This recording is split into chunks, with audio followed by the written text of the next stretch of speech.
1 in 6 U.S. women and 1 in 19 U.S. men have been stalked in their lifetimes. This is a dramatically enormous number that allows us to see the severities of the situation. This brings light that it's not just a gender issue, but it's important for all of us to be aware of. College students between the ages of 18 to 24 are more prone to be victims of stalking or domestic violence. The best way to stop domestic violence or stalking is to be informed. Hello, my name is Victoria Tucker, and I'm going to be telling you about the definitions of stalking, domestic violence with their correlations. I will also give you some tips on how to handle these situations and how to get help for them. First, you need to be able to identify stalking and domestic violence. There are many stereotypes for domestic violence. Domestic violence is not always physical. Any type of violent aggression behavior within the home, whether it's physical or emotional, is domestic violence. This is normally done by the significant other. Stalking is often an indicator of forms of violence. The abuser uses stalking to intimidate or to control their victims. Stalking can be taken in many different ways, but in general, it's pursuing or harassing someone in an aggressive manner.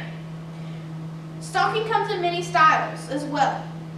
These people appear to act different towards their victims. Research done by www.stalkingriskprofiles.com shows 5 certain types of stalkers. The first type of stalker is the rejective stalker. The rejective stalker is normally rejected by the sexual partner, family member, close friends, or even close relations. Number 2 is the resentful stalker. They're normally mistreated or feel like they're the victim in some way by a stranger or a friend. The intimacy stalker is number 3. The victims are friends or strangers that either want or desire a real relation. The incompetent suitor. Their motivation is not to seek a loving relation, but just to have a short-term sexual relation with a stranger or a friend. Number 5 is the predatory stalker. They're normally a male stalker with a female victim. The strangers develop just sexual attention. Here are some few things that you should look for if you think you are being stalked. If someone who starts calling you repeatedly or sending you constant emails, it probably is a warning sign if it's out of the normal.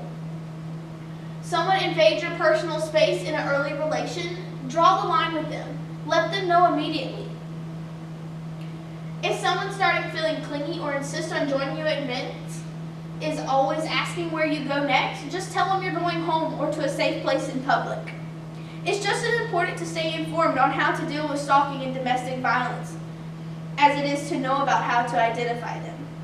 Each state and community deals with these issues differently.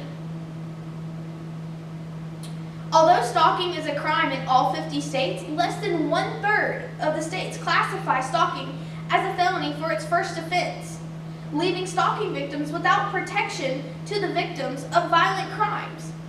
According to statelaw.com, Georgia stalking laws does classify the first offense as a misdemeanor. When extreme cases or repeat offenses occur, felonies will be charged to them. By Georgia law, they determine stalking as the following, watching, or contacting another person without their consent, or to able to harass them or intimidate them. With this definition, under Georgia law, stalking can be taken under the communications such as telephone, mail, computers, computer network, or any other electronic device.